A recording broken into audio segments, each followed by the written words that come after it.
अस्सलामुअलैकुम। SMTV global के साथ मैं हूं आमना अनफाल। सबसे पहले न्यूज़ हेडलाइंस। नैब का साबिक वज़ीर आला उस्मान बुज़दार की गिरफ्तारी का फैसला। कौमी एहतसाब ब्यूरो ने साबिक वज़ीर आला पंजाब उस्मान बुज़दार को गिरफ्तार करने का फैसला कर लिया। ज़राए के मुताबिक नैब लाहौर ने पंजाब के साबिक वज़ीर आला उस्मान बुज़दार की गिरफ्तारी के लिए चेयरमैन नैब से वारंट जारी करने की इस्तदा की है। इस्लामाबाद हाई कोर्ट ने मामला वापस ट्रायल कोर्ट को भिजवा दिया है और ट्रायल कोर्ट को चेयरमैन PTI के वकील के दलाइल पर दोबारा फैसला करने का हुक्म दिया है। अदालत ने फैसला सुनाया है कि ट्रायल कोर्ट 7 दिन में तोशा खाना केस में चेयरमैन PTI की दरख्वास्त पर फैसला करे।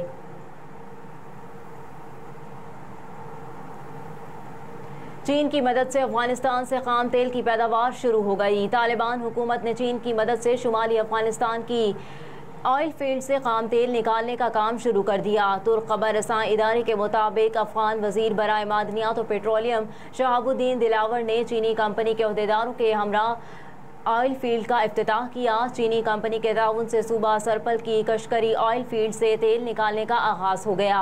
अफगान वजारत बराए मादनियात और पेट्रोलियम ने एक बयान में बताया कि कशकरी ऑयल फील्ड के 10 में से 9 कुओं से रोज़ाना तकरीबन 200 टन खाम तेल निकाला जा रहा है।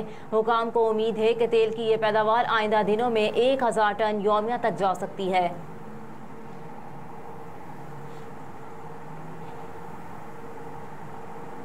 इंटरबैंक में डॉलर महंगा हो गया। इंटरबैंक में रुपए के मुकाबले में अमरीकी डॉलर की कदर में इजाफे का सिलसिला जारी। कारोबारी हफ्ते के पहले रोज कारोबार के आगाज पर डॉलर की परवाज जारी है। इंटरबैंक में आज कारोबार के आगाज में डॉलर 2 रुपये 10 पैसे महंगा होकर 280 रुपये का हो गया। इंटरबैंक के आखिरी कारोबारी रोज डॉलर 277.90 रुपये पर बंद हुआ था। दूसरी जानिब ओपन मार्केट में डॉलर का भाव 282 रुपये पर बरकरार है।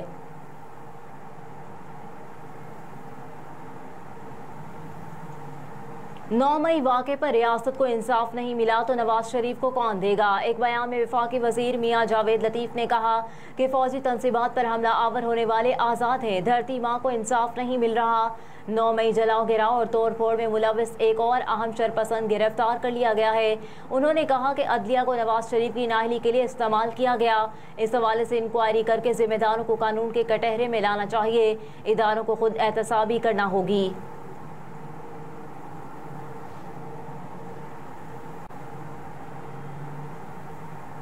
इमरान खान के खिलाफ केसेस की समाअत की जुडिशल कॉम्प्लेक्स मुंतकली का नोटिफिकेशन जारी। इमरान खान के केसेस की जुडिशल कॉम्प्लेक्स मुंतकली का नोटिफिकेशन चीफ कमिश्नर ऑफिस से जारी किया गया। नोटिफिकेशन के मुताबिक चेयरमैन PTI इमरान खान के खिलाफ आज 8 केसेस की समाअत जुडिशल कॉम्प्लेक्स G11 में होगी, जिसमें थाना तरनोल और थाना शहजाद टाउन में दर्ज 2 मुकदमात की समाअत जुडिशल कॉम्प्लेक्स में होगी।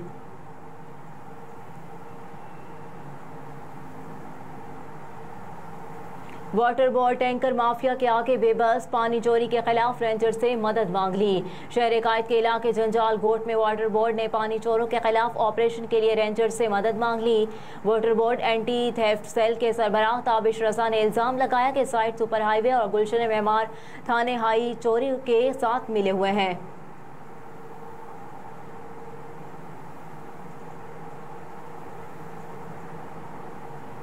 सूबों की तादाद में इजाफे को गद्दारी करार देने वाले भी असल गद्दार हैं। खालिद मकबूल सिद्दीकी। मुत्तहिदा कौमी मूवमेंट पाकिस्तान के कन्वीनर खालिद मकबूल सिद्दीकी ने कहा कि सूबों की तादाद में इजाफे को गद्दारी करार देने वाले ही असल गद्दार हैं, जो सूबे को एक देश के ख्वाब के तौर पर जिंदा रखना चाहते हैं। कराची में मीडिया से गुफ्तगू करते हुए उन्होंने मजीद कहा कि MQM सूबों को सिर्फ एक इंतजामी यूनिट समझती है।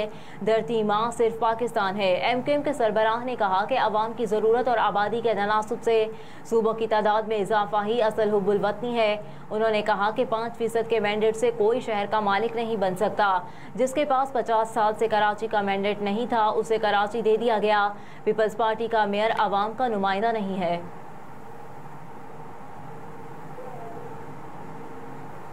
अमेरिका ने यूक्रेन की नेटो में शमूलियत के लिए जंग का खात्मा जरूरी करार दे दिया। अमेरिकी सदर जो बाइडेन ने कहा कि यूक्रेन की नेटो में शमूलियत को हतमी शक्ल देने से कबल रूस यूक्रेन जंग का खात्मा होना जरूरी है। अमेरिकी मीडिया को अपने खुसूसी इंटरव्यू में सदर जो बाइडेन ने कहा कि फिलहाल यूक्रेन नेटो मेंबरशिप के लिए तैयार नहीं है। इस अमल में तकमील के लिए यूक्रेन में जारी जंग का खात्मा जरूरी है, जिसके बाद उसके इत्तेहाद में शमूलियत पर गौर किया जाएगा। उन्होंने मजीद कहा कि नेटो मेंबरशिप होने तक अमेरिका और नेटो इत्तेहादी रूस के खिलाफ जंग के खात्मे के लिए यूक्रेनी अफवाज को दरकार दिफाई मदद और असलहा फराहम करते रहेंगे। सदर जो बाइडेन ने कहा कि यूक्रेनी सदर व्लादिमीर ज़ेलेंस्की को बता दिया है कि इसराइल के मामले की तरह अमेरिकी यूक्रेन को दिफाई इमदाद और असलहे की फराहमी जारी रखेगा। वाज़ेह है कि गुज़िश्ता हफ्ते अमेरिकी सदर ने रूस के खिलाफ जंग में मदद के लिए यूक्रेन को पहली मरतबा क्लस्टर हथियार फराहम करने का ऐलान किया था। अमेरिकी सदर को अपने इस फैसले पर अपनी पार्टी से तनकीद का सामना करना पड़ा, तहम उनका कहना था कि ये इकदाम ज़रूरी है क्योंकि यूक्रेन के पास असलहा ख़त्म हो रहा है।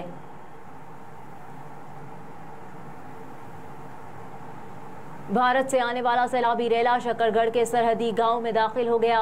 फसलें ज़ेर-ए-आब आ गईं। भारत से आने वाला 70,000 क्यूसिक का सैलाबी रेला शकरगढ़ के सरहदी गांव जलाला में दाखिल हो गया। सैलाबी रेले के बायस फसलें ज़ेर-ए-आब आ गईं और धान की काश्त में मसरूफ अफराद फंस गए। तकरीबन 300 मर्द और ख़वातीन और बच्चों को रेस्क्यू कर लिया गया। भारत ने गुज़िश्ता रोज़ दरियाए रावी में 1,85,000 क्यूसिक का रेला छोड़ा था। सैलाबी रेला निनानकोट से होता हुआ करतारपुर जस्टर पहुंचा शुरू हो गया। अगले 48 घंटों में शाहजहाँ लाहौर पहुंचेगा। दरियाए रावी, नाला और दीगर मुआविन नदी नालों में दुग़यानी आ गई है। दरियाए रावी और दरियाए चनाब से मुल्हक अजला में इंतजामिया अलर्ट है। सैलाब के पेश नज़र मुख्तलिफ अजला में रिलीफ कैंप कायम कर दिए गए।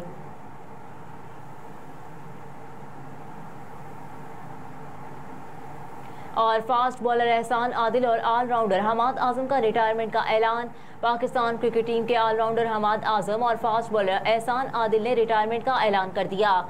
पाकिस्तान क्रिकेट बोर्ड ने दोनों क्रिकेटर्स को उनकी क्रिकेट में खिदमत पर मुबारकबाद देते हुए मुस्तकबिल में उनके लिए नेक तमन्नाओं का इजहार किया है। ऑलराउंडर हमाद आजम ने 2011 से 2015 तक के अरसे में 11 वनडे इंटरनेशनल खेले, जिनमें 80 रन बनाने के अलावा 2 विकेटें हासिल की, जबकि 5 टी20 इंटरनेशनल मैचों में वो 34 रन बनाए और में कामयाब हो सके। हमाद आजम ने 2010 में न्यूजीलैंड में मुनक़िद ICC अंडर-19 वर्ल्ड कप में पाकिस्तान की नुमाइंदगी की। दिसंबर 2008 से जून 2021 तक अपने डोमेस्टिक कैरियर में हमाद आजम ने 107 फर्स्ट क्लास मैचेस में 4,953 रन बनाए और 11 विकेटें हासिल की। हमाद आजम ने 114 लिस्ट A1 वनडे मैचेस में 2,362 रन स्कोर करने के अलावा 91 मैचेस हासिल की, जबकि 98 टी20 मैचेस में 1,361 रन बनाने के साथ साथ 75 विकेटें हासिल करने में कामयाब हुए। न्यूज़ स्टूडियो से फिलहाल इतना ही। आप देखते रहिए SMTV ग्लोबल।